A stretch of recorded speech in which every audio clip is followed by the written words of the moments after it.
Boa noite a todos presentes nesse nosso encontro,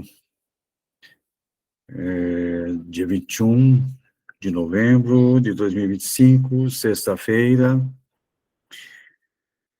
Gostaria de agradecer a presença de todos aqui e dizer-lhes que eu estou hoje substituindo o professor Oséias, que normalmente faz conosco esse encontro sobre estudo de casos. Então, eu sou o professor Siqueira, como todos me conhecem, sou psicanalista clínico e pertenço ao SOBRAPA, Sociedade Brasileira de Psicanálise e Autismo. E eu aproveito o ensejo para convidar-lhes para se associarem a essa organização, essa sociedade, né? Quem não for sócio do SOBRAPA, que o seja. É muito importante que os psicanalistas se filiem a essa sociedade para que nós avancemos nas discussões, nos conhecimentos, nas experiências, e seria muito importante que nós tivéssemos esse engajamento, né? E, se possível, até convidar outros colegas que fazem parte do dia a dia de vocês, né?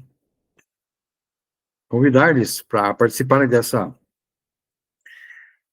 essa Sobrapa, que cada dia que passa está crescendo. E nós temos atividades a semana toda, né? De segunda a sexta, estudos de caso, hoje, especificamente, né? Segunda-feira, sobre supervisão com a professora doutora Ana Esteves. Terça-feira, às vezes, acontece comigo, Melanie Klein, Winnicott, as minhas aulas, e as horas de conversa, as mesas redondas sobre relacionamentos tóxicos, né?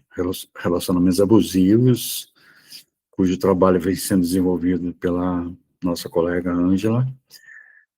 E então nós temos várias atividades, né, vários assuntos abordados nesses nossos encontros, e é de grande valia isso. Eu, como fui incumbido de substituir hoje o professor Oséias, que por questões de saúde particulares, né, se ausentou dessa noite, mas que em breve estará conosco. E eu fui gentilmente convidado pelo Márcio para passar para vocês esse estudo, esses comentários, né, estudos de caso. E hoje, especificamente, eu trouxe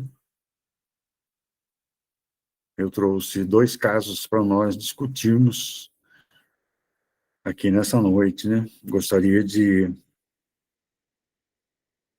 contar com a colaboração de vocês, nos comentários, nas experiências que, porventura, ajudem não digo na resolução desses casos, mas que apontem caminhos, né, para que eu possa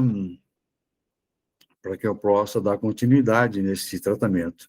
São 2 pacientes meus, cujos pacientes me trazem queixas, demandas, e que certamente vocês saberão como opinar a respeito. Não é verdade? Eu diria mais, né, que dentro dessa linha psicanalítica a que nós pertencemos, via de regra, nós discutimos isso, né, supervisão, análise pessoal, estudo sistemático da teoria, sistematizado da teoria, enfim, nesse tripé, Nós, hoje, basicamente, nós vamos trabalhar numa supervisão, né? Num estudo de caso, mas que envolve a supervisão. E eu, de certa forma, vou colocar vocês um checkmate aí, né? Vou colocar vocês numa condição de supervisores. E eu na condição de analisando, ou supervisionando, melhor dizendo, né? Eu, eu tenho esses casos clínicos há mais ou menos 6 meses. Eu diria que um dos casos está aproximadamente 1 ano comigo, o outro 6 meses. Então, eu vou procurar trazer para vocês, caso, eu vou fazer uma breve narrativa sobre as condições deles, né? E expor para vocês o que acontece com eles, né? No meu setting analítico, no meu consultório, eles se apresentaram assim, né? Dessa forma, que eu procurarei trazer para vocês, minuciosamente, a demanda deles, né? As queixas. E gostaria de ouvir vocês depois, né? Nós temos 50 minutos aí para discutirmos esses 2 casos, e eventualmente poderemos depois de estudarmos os 2 casos, conversarmos a respeito, com outras colaborações, com outras referências, enfim. E nós sabemos que antes de colocar para vocês os casos, né, nós sabemos que os pacientes são singulares, né? Os nossos pacientes, eles são peculiares, né? Dificilmente um paciente traz uma questão, uma queixa, uma demanda igual a outra. Sempre existem as nuances, né, que permeiam a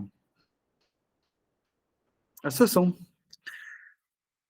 nas discussões, nas conversas, nos silêncios, nas, nas observações, nas perguntas, nas respostas, enfim, cada paciente tem uma característica, né, uma singularidade, conforme eu já disse, uma especificidade. Nós não somos iguais, mesmo enquanto psicanalistas, enquanto profissionais da saúde mental, nós não somos iguais. Tampouco os nossos pacientes, né? E nós temos os nossos dilemas transferenciais, nós temos as nossas posições, as nossas contra-transferências durante as análises. Enfim, vou colocar para vocês o primeiro caso, depois eu gostaria de abrir a fala para que vocês comentem, né?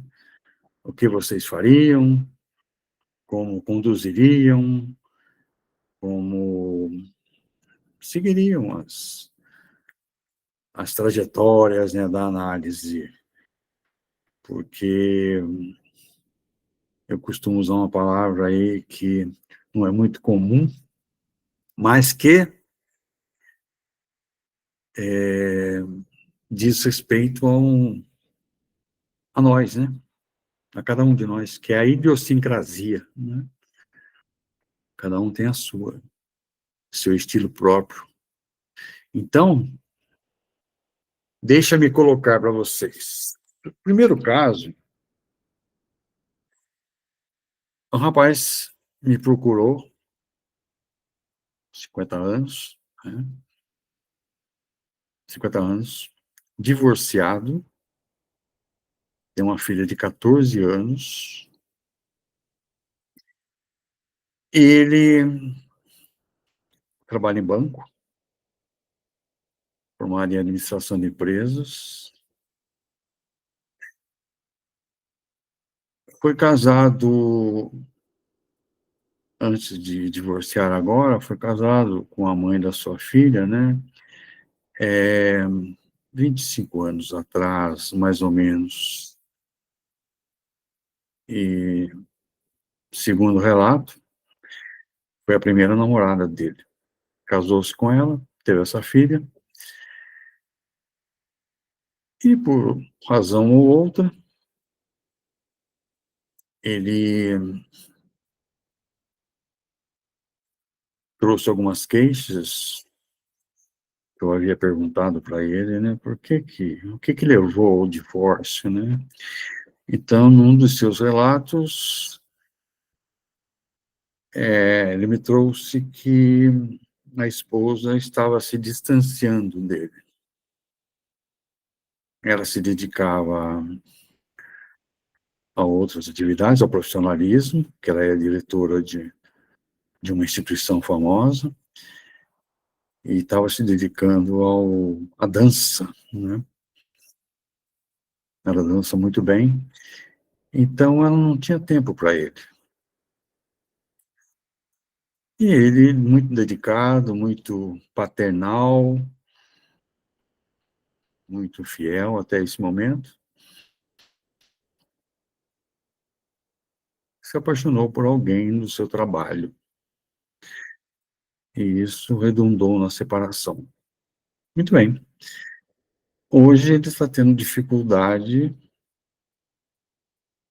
para encontrar com a filha. Encontrar com a filha. Embora saibamos que ele tem todo o direito de encontrar com a filha, isso, a justiça prevê isso, né? Mas ela não quer vê-lo. Ela não quer vê-lo. E ele está muito angustiado, muito chateado, muito triste. Trouxe isso para mim. Então, eu gostaria de ouvir de vocês algo, né? Algo a respeito disso. Que linha adotar para conversar, porque eu sinto que não está distante de uma depressão, de um estado depressivo, porque ele é apaixonado pela filha, a filha tem 14 anos, adolescente, e não quer vê-lo. Presumo que seja por influência da mãe, mas isso é uma visão minha muito particular, que eu não deixo claro para ele nas sessões. Gostaria de ouvir vocês acerca desse caso. Abro a palavra a Ângela, primeiramente, foi que chegou primeiro, depois a Laodiceia. Não necessariamente nessa ordem, mas gostaria de ouvi-las.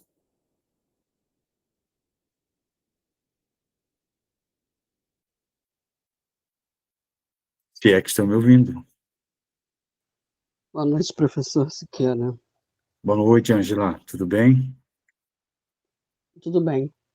Eu acredito, né, que essa é uma situação muito complexa, essa questão de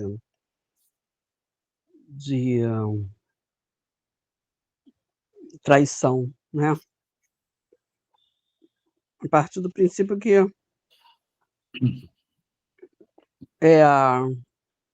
a pessoa trai-se a si próprio. Talvez a traição seja mais em relação a si do que ao outro, né?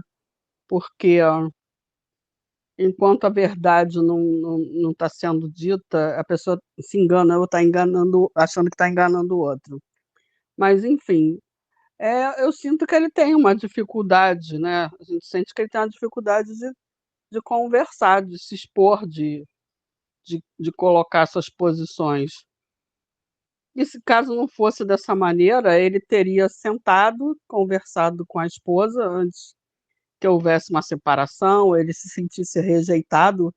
Eu acho que ele tem um sentimento de rejeição, né, se sentiu rejeitado em relação a essa esposa nesse casamento, e ele, em vez de se sentar e conversar, se expor de uma certa forma, ele preferiu encontrar uma válvula de escape, né, que eu acredito que nesse sentido ele talvez gostasse da esposa, mas ele, ele, eh,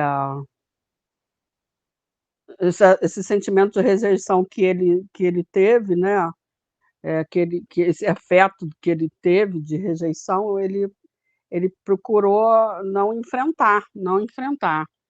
Ele precisava de buscar, assim, um uma terapia, né. Isso pode ter motivação, né, esse sentimento de rejeição e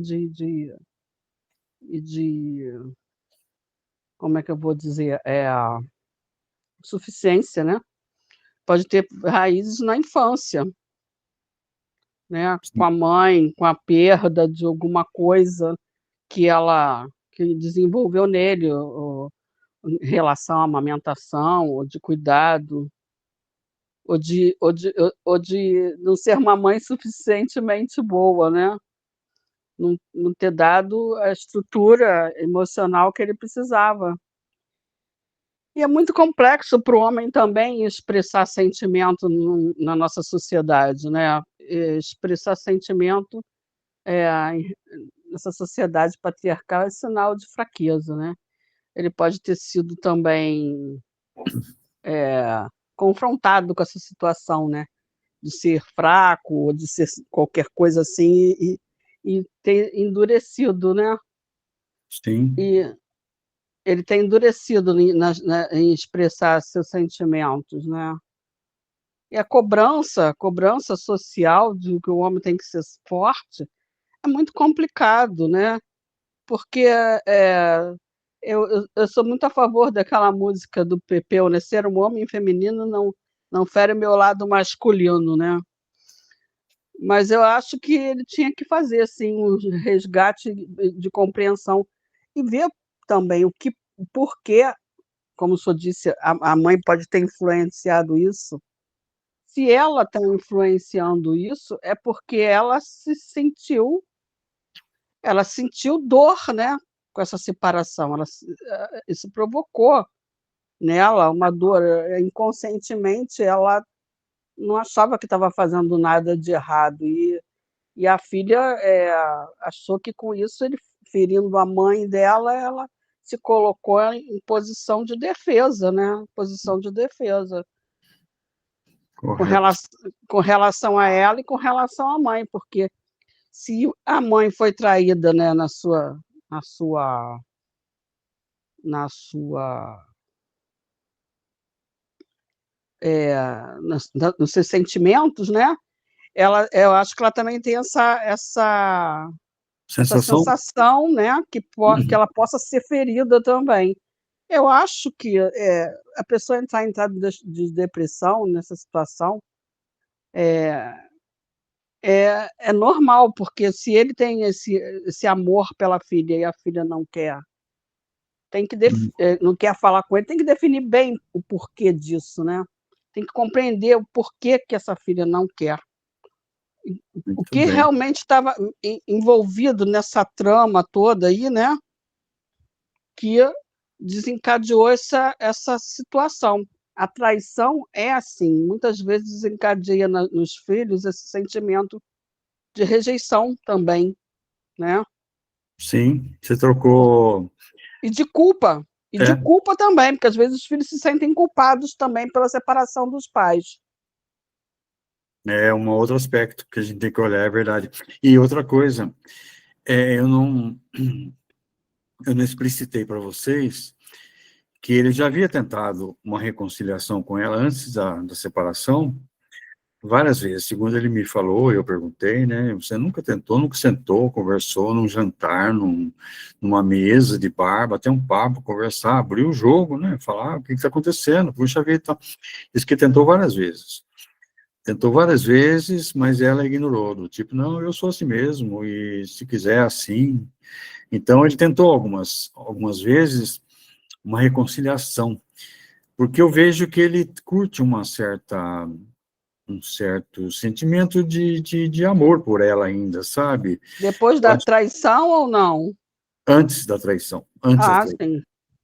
Ele tentou conversar com ela antes da traição, mas me parece que depois que ela pegou, acho que uma foto no celular, ele com a outra moça, aí ela desencadeou uma raiva assustadora, sabe? Não quer vê-lo, bloqueou no celular, bloqueou a rede, toda a rede digital.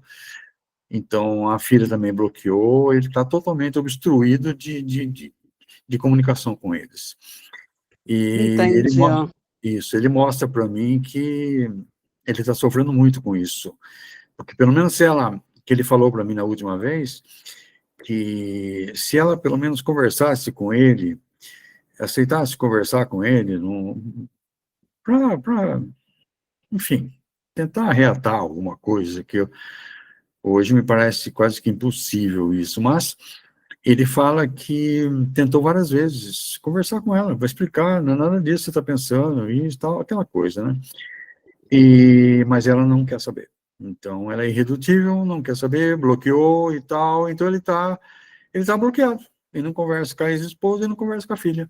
Ele está perdido. Sim. Então, Entendi. Porque, assim, nesse sentido a gente vê que esse amor não tem essa reciprocidade da parte dela. sim, Porque, ao mesmo é aquele negócio, às vezes as pessoas estão numa zona de conforto, né, ou às vezes é também uma questão de segurança financeira. As pessoas têm vários motivos para estarem numa relação, né. tem vários aspectos aí, verdade. Tem a questão de ter uma família estruturada, não quer abrir mão daquela estrutura, daquela situação confortável, né. Porque muitas vezes, ele seria uma pessoa também que faria as vontades dela e seria se sentir inferior dentro do relacionamento, e aí ela não deu a mínima para ele, né. Não deu a mínima para as questões dele, para os sentimentos dele, para o que ele pensava, porque ele se pelo que ele sentia, né. E aí ele não ele, assim, de uma forma desesperada, talvez até de tentar chamar a atenção dela, eh fez esse tipo de coisa também, porque, quando ele sentiu que ele não mexia com o sentimento dela, ele falou: "De alguma forma eu vou mexer com o sentimento dela, né. Quem sabe Uhum, se ela sabendo, vendo que vai me perder de alguma forma, ela tome uma outra atitude, tome uma outra postura". Mas ele se enganou redondamente. E sim, aí ele agora está nesse estado de depressão, porque o que já não estava bom ficou pior, né. exatamente, ficou pior. Agora, o caminhamento é esse, é terapia e tal, e vamos que vamos. Ele Muito tem que, bem, assim, passar pela terapia, né, e tentar compreender que se a situação é irreversível dessa forma, e que se ele tente, sobreviver a essa situação, porque é necessário que ele sobreviva a uma situação que, mesmo que não seja o que ele deseja, é o que for é o que tem sido o que está sendo possível, né. E sim, depois, eu não sei quanto tempo que aconteceu isso, mas com o tempo talvez os ânimos se arrefeçam, né. O que é dor hoje pode ser uma outra coisa amanhã, e a filha volte a falar com ele.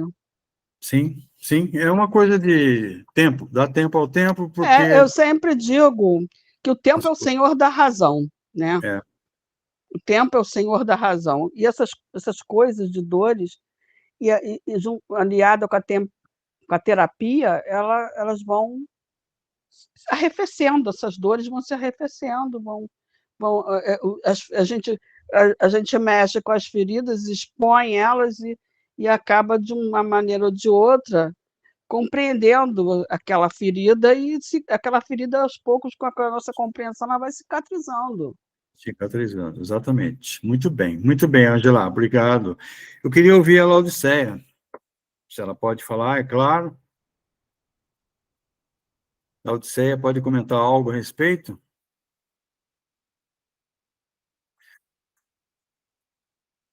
Se não estiver presente, Laodiceia, vou para o segundo caso. Laodiceia, minha querida. Muito bem. Então, vamos para o segundo caso. O segundo caso, para a gente discutir. Oi, Siqueira, Oi. me chamou a atenção uma coisa aqui, queria comentar. Claro. Sobre a questão da contratransferência. Ótimo. Percebi que meio que te afetou isso aí, quando você comentou assim, tipo, da minha forma de pensar e tal. Eu pensei assim, mas eu não falei nada com ele. Estamos falando assim porque você está aqui na sessão de supervisão e nós estamos supervisionando você, então queria trazer essa questão para o analista, entendeu? Tipo Perfeito. assim, o que você sentiu de fato ali naquela hora ali? Você se incomodou com isso? Você sentiu alguma dor, alguma coisa que pudesse te lembrar algum fato de que você, como pessoa e tudo, algo tivesse te atravessado naquela hora você ficou tipo assim, eu acho que eu senti raiva dela e tal. O que você acha? Perfeito, Márcio, perfeito. Me incomodou, sim. Me incomodou e me atravessou, porque eu sou divorciado, entendeu? E eu trouxe para o meu inconsciente uma atitude que eu também cometi, entende?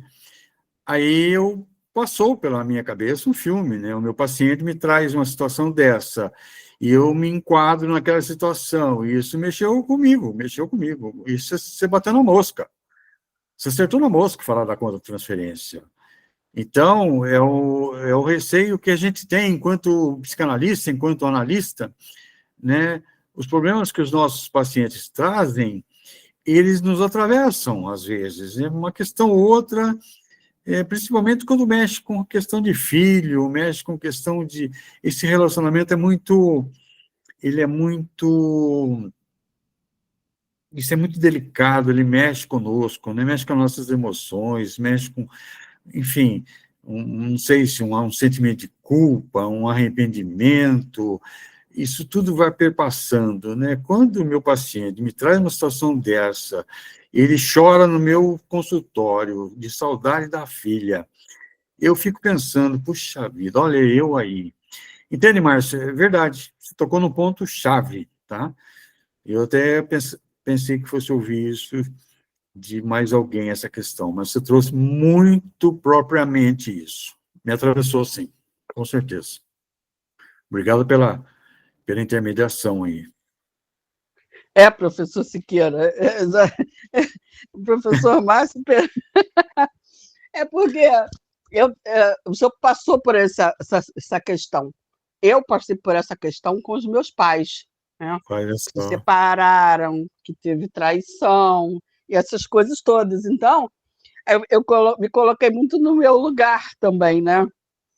Bom, isso é muito bom, mas é por isso que a gente faz análise, por isso que a gente faz supervisão, por isso que a gente troca experiência. Por isso que eu falei também dos filhos.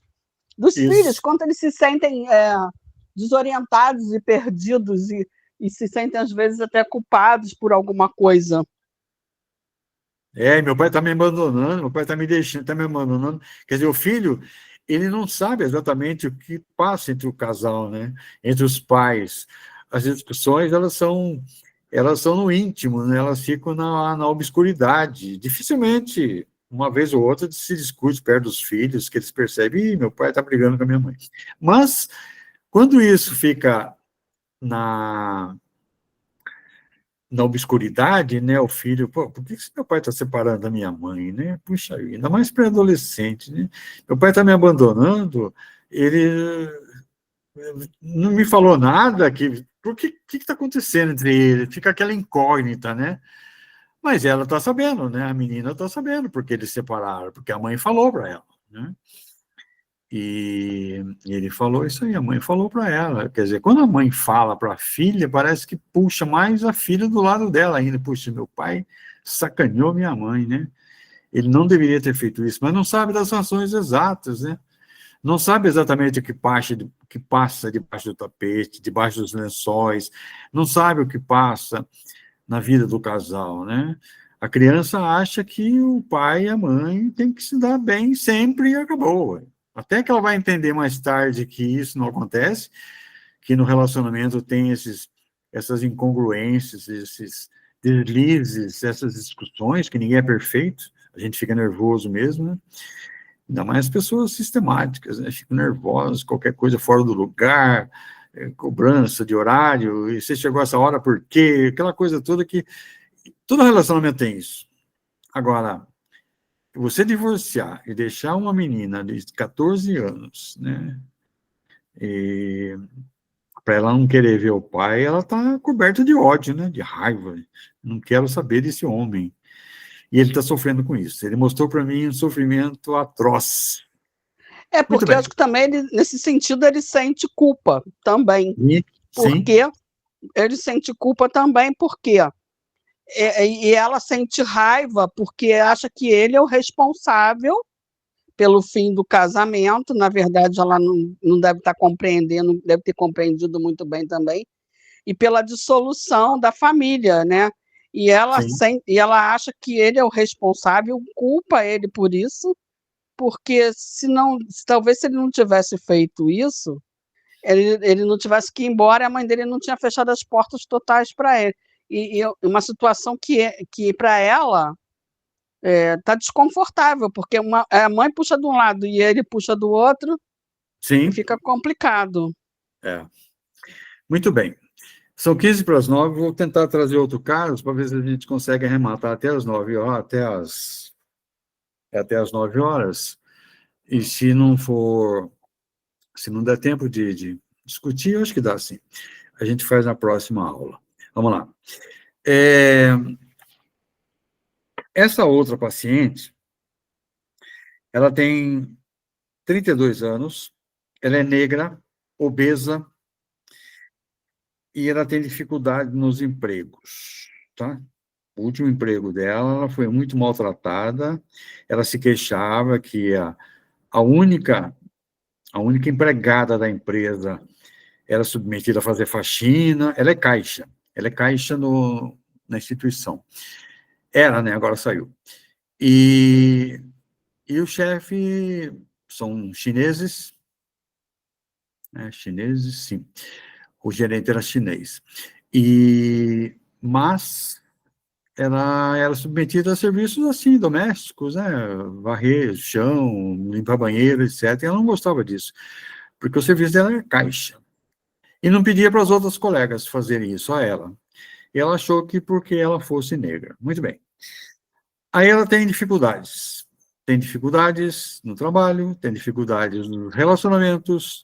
Todos os relacionamentos que ela manteve foram tóxicos, todos, sem exceção. Ela não conseguiu se relacionar bem com nenhum homem. Um até foi violento, deu uns tapas nela. E ela não consegue se acertar no relacionamento. Então, ela traz para si uma culpa assim: eu sou gorda, sou obesa, sou negra, e os namorados que eu tive são brancos, enfim, só teve um namorado negro, mas que tratou-a mal também. Muito bem. Ela cuida da mãe, a mãe é doente, a mãe totalmente dependente emocionalmente dela, ela cuida da mãe, e agora ela mudou de emprego.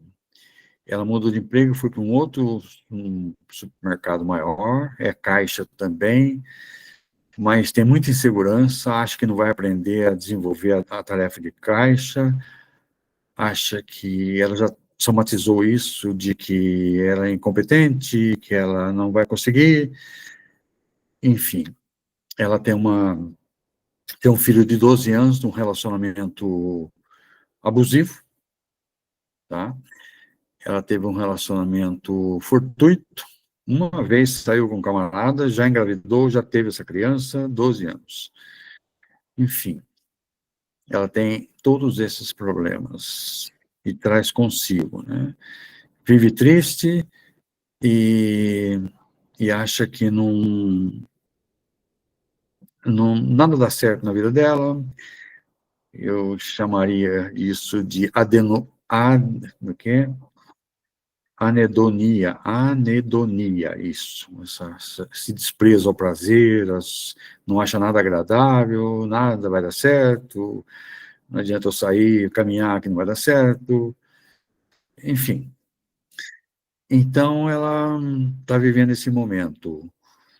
Hoje, semana passada, eu fiz uma live com ela, uma sessão online, porque ela está definindo o horário e nós não encaixamos ainda no horário presencial. Mas é assim, eu queria que vocês comentassem algo a respeito.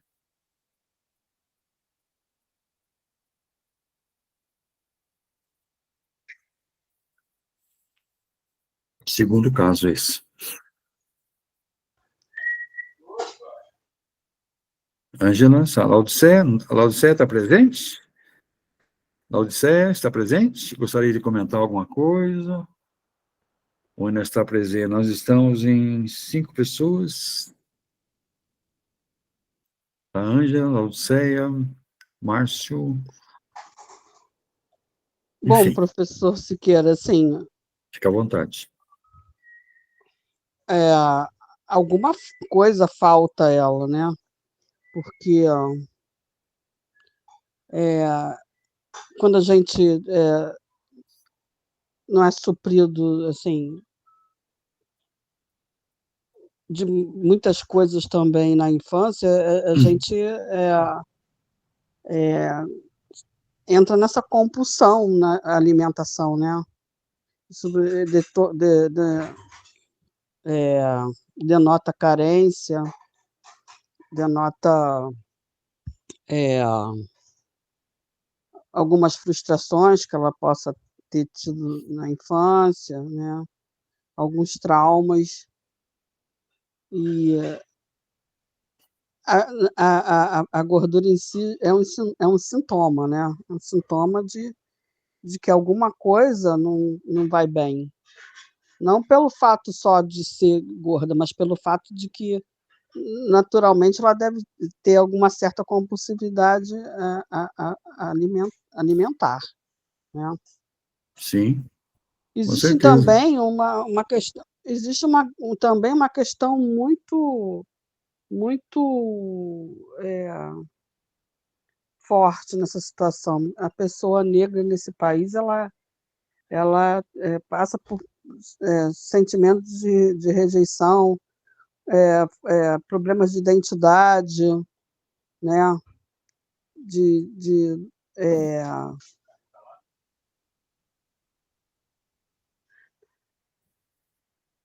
desculpa, professor, de identidade, de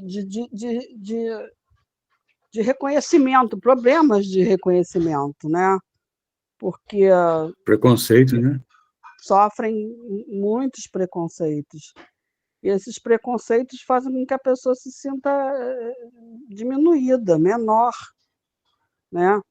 E ela se vê pequena e aceita com isso, né?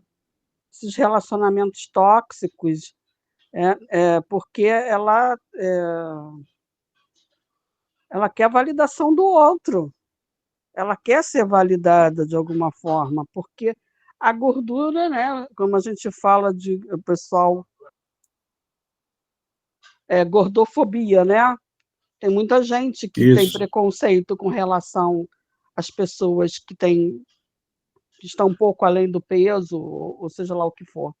Tem gente que tem verdadeiro nojo de pessoas gordas, né? Quando estão obesas, tem pessoas com obesidade mórbida, tem pessoas que têm Uhum. verdadeiro horror, né? Então, esse tipo de eu acredito preconceito, exatamente. juntando com o outro, né? Porque nós temos uma sociedade que ela começa o preconceito com os negros, com relação aos negros, por tudo que eu já estudei em relação a isso, pelo cabelo. Pelo cabelo. Exatamente. Pelo cabelo. E ela usa esse cabelo, como é que chama esse cabelo Alisado? fabricado aí? Ela usa isso, e ela usa isso aí. Pois é, o cabelo Até no é WhatsApp. a maior fonte de preconceito. Então, o problema é, se a gente tem um psiquiatra, né, e que estudou muitas coisas com relação a essas questões, chamado de Frantz Fanon. E ele fala, né, porque que a pessoa, quando ela não é aceita socialmente, né, quando ela sofre esse determinado tipo de preconceito, ela quer, quando ela quer fazer parte do outro grupo social, que é o grupo social hegemônico. Então, ela se descaracteriza, ela se despersonaliza para tentar se aproximar, né, do que se considera como modelo, como padrão. E se sente inferiorizada Tentar com se relação enquadrar, né? a si mesmo, Isso, para tentar se enquadrar. isso. E aí, Exatamente.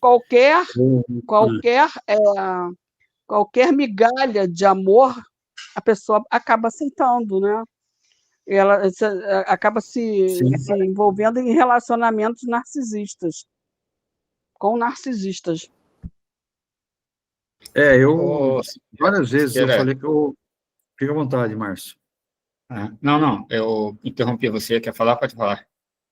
Tá, eu só queria arrematar que eu falei para ela, a última intervenção que eu tive com ela, eu falei assim, escuta, você é uma pessoa inteligente, você é uma pessoa bonita, inteligente, você dá conta do recado, pensa assim, eu posso, eu quero, eu devo, eu posso, eu quero. E você vai conseguir tudo que você quer, porque se você cair nesse ostracismo aí, nessa coisa, nossa, mas ninguém gosta de mim, não dá certo, o relacionamento, ele acontece porque você aceita, né? O relacionamento acontece, você aceita, você se relaciona com uma pessoa, e você percebe nos indícios iniciais como é que a pessoa é, procura saber, né? Faz uma indagação, quem é esse fulano, quem é a família, quem é o pai, quem é a mãe.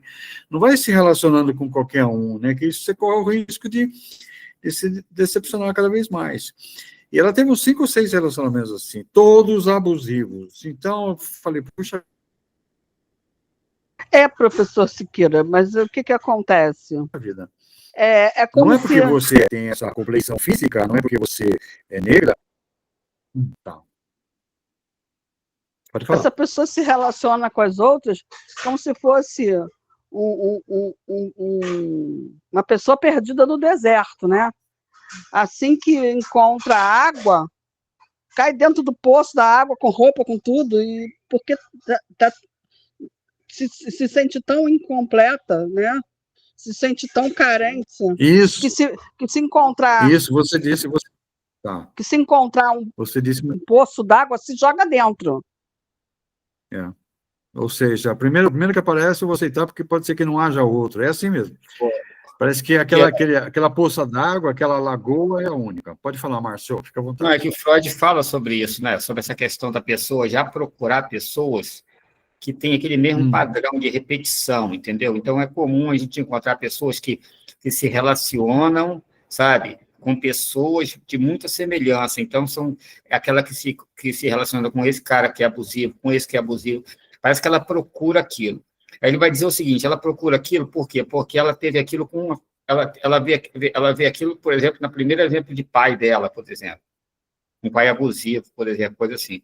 Né? Mas eu estou comentando isso, mas eu queria trazer outra coisa. Eu queria trazer o seguinte, tudo isso que ela passa, na verdade, se passa por uma questão de autoestima dela, que provavelmente ela não traz isso de agora, entendeu? Ela é negra, ela é obesa, sabe? Quantas vezes ela, desde pequena, ouviu isso e afirmou para ela essa verdade, entendeu? Que ela acredita.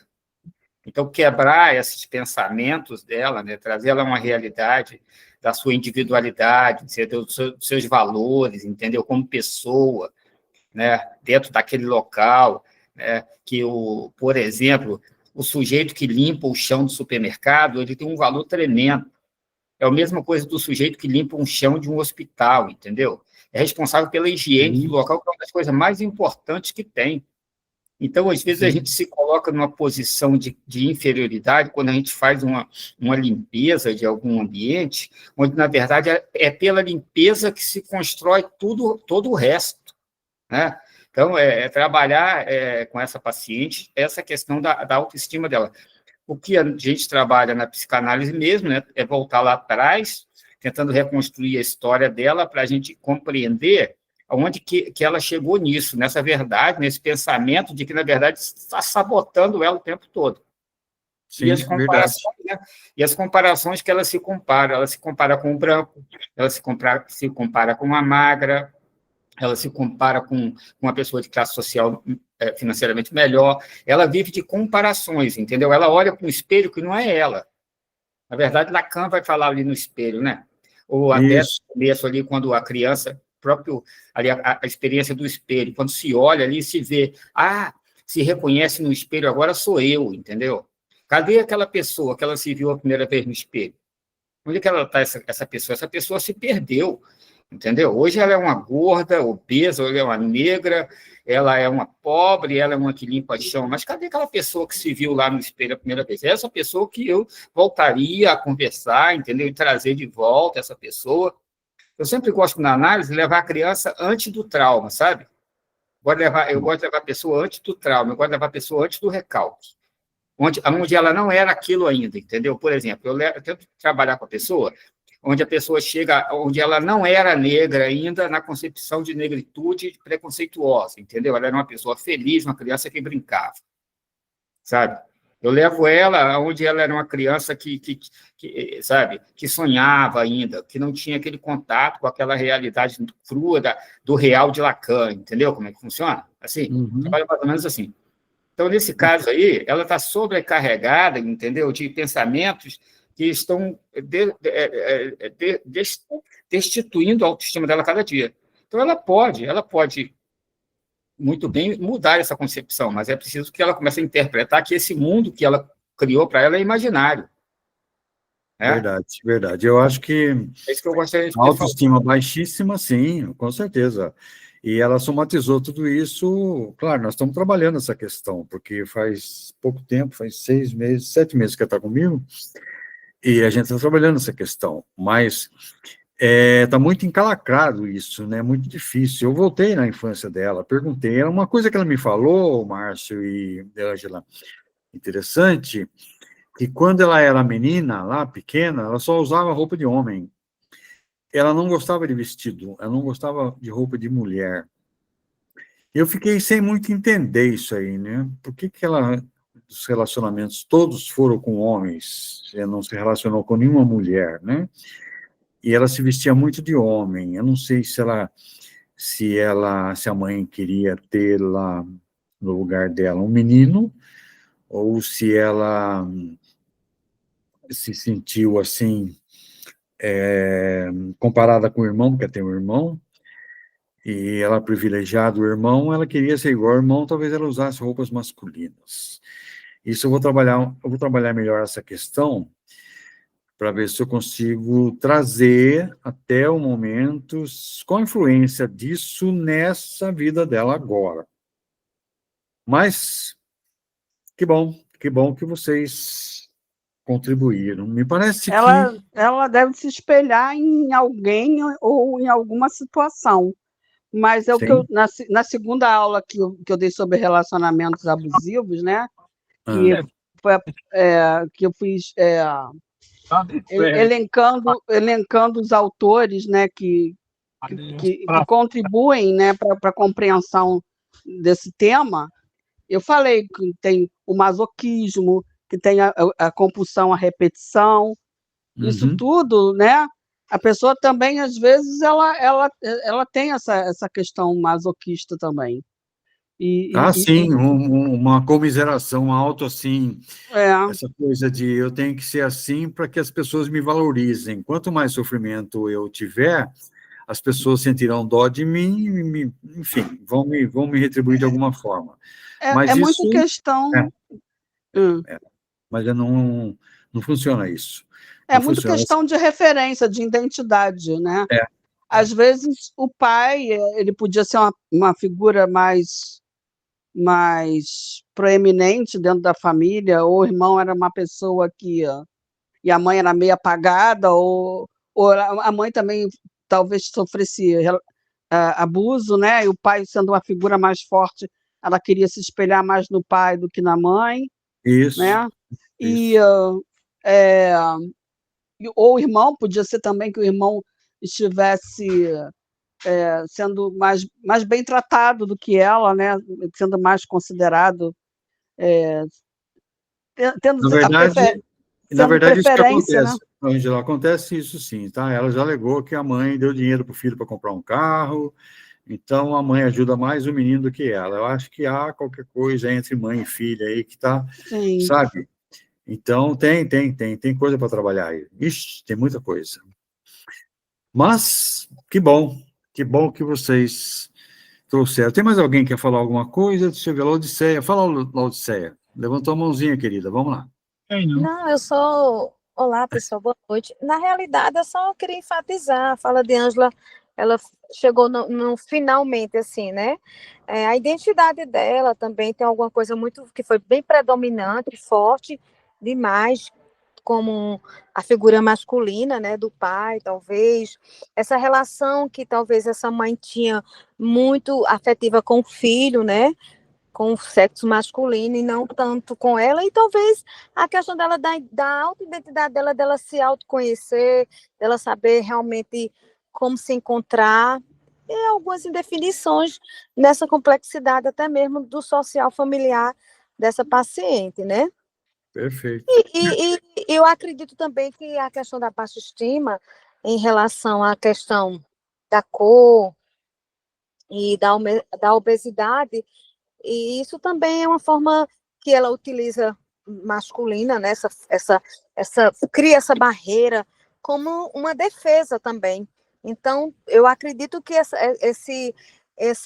esse ponto dela ter esse lado masculino, né, mais autoritário, até onde ela pontuou que usava roupas masculinas e tudo mais, sempre teve não era uma mulher feminina, então eu acredito que esteja muito, ela utilizou como um mecanismo de defesa dela, entende?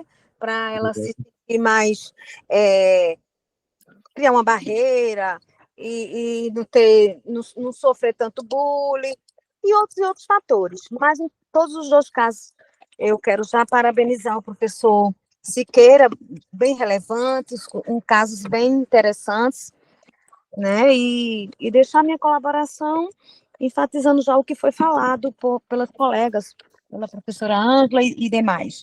O Márcio fez umas observações que eu torno e considero relevantes, e é sobre. Mas é ir a fundo, investigar mais essa questão, porque ela se sentia bem usar essas roupas masculinas, se também até, inclusive, se teve algum abuso, ou talvez o que foi colocado também pelo professor Siqueira em relação à questão do pai ter sido muito autoritário, e aí, às vezes, tem aquela complexidade que nós já conhecemos, que ou o comportamento da mãe, ou o comportamento do pai, a depender, né, de ser tóxico ou abusivo, às vezes a mulher começa a abusar a figura feminina, ou talvez a figura masculina, e faz uma transferência para si, e até então, para se achar que é o homem também, fazer parte daquele contexto familiar, e querer fazer algumas imposições, se torna uma figura como se fosse algo mais autoritário, né? Comportamentos. Eu acredito que um comportamento masculino, na concepção dela, seja autoritário, né? Então, ela usava essas roupas masculinas justamente para criar alguma barreira. Hoje o senhor consegue perceber ela mais feminina? Consegue ver que não tem mais o que tinha antes? É verdade. Hoje é mais feminino, sim, porque Ah, como ela trouxe para mim que ela usava essas roupas masculinas na infância, até os sim. 10 anos ela usou calça comprida, Ah, camisa de punho, talvez fosse uma autodefesa mesmo, porque ela via que a mãe Sim, planejava uma armadura que ela se colocou para se a armadura. defender. Isso, A isso. roupa, ela nesse sentido que foi colocado, é um mecanismo de defesa dela, sim, né? Como Sim. se ela tivesse se armado para ser outra pessoa que ela não era, porque do jeito que ela se entendia, ela não conseguia se defender. Isso, como a minha mãe me trata bem, o meu irmão, deixa eu me vestir de homem, que ela vai me tratar bem também. Então, é realmente uma questão de identidade. Muito bem colocado por vocês. Eu agradeço muito a atenção de Sim, Ângela. professor, só falar mais uma coisinha rápida. Diga, Era diga. bom que ela lesse literaturas, né? Tem literaturas maravilhosas atualmente, né? Reforçando a qualidade, né? A inteligência, e onde nós tivemos essa questão da Dia da Consciência Negra.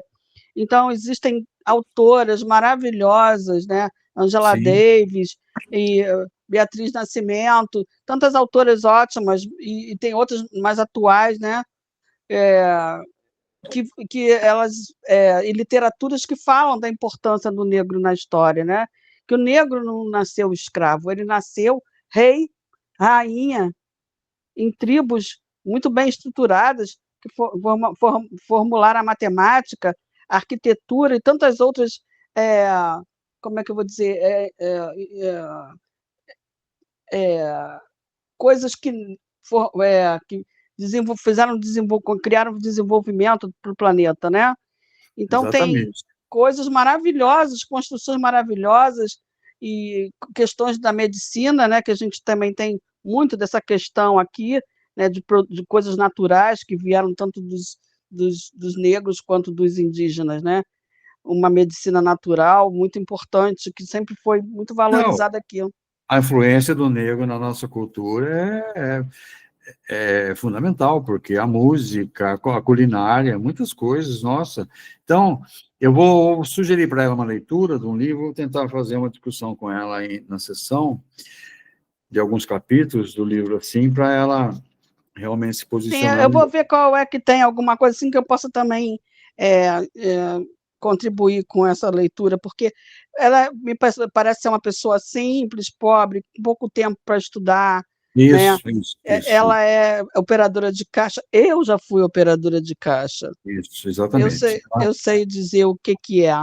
É pessoa simples. Se você puder colocar, Ângela, no nosso grupo o nome de algum livro, 2 livros ou Sim, 3 livros, que você tem essa literatura, sim, coloca para mim aí que eu vou adquirir e vou ler com ela. Isso aí vai ser ok. muito... Por favor, querida. Gente, eu agradeço a atenção de vocês, da Laudiceia, do Márcio, da Ângela, muito grato pela atenção de vocês. Foi muito gratificante estar aqui. E não fiz a contento do professor Osés, que ele é fenomenal, mas eu procurei fazê-lo da melhor forma possível. Agradeço muito o carinho de vocês e até a próxima oportunidade, se Deus assim o permitir. Muito obrigado, Márcio. Uma boa noite a todos. Quer falar alguma Boa coisa, noite, Márcio? professor Siqueira. Boa noite, Muito Ângela. boa a sua aula, Muito gostei obrigado, muito. querido. Obrigado, querido. Sempre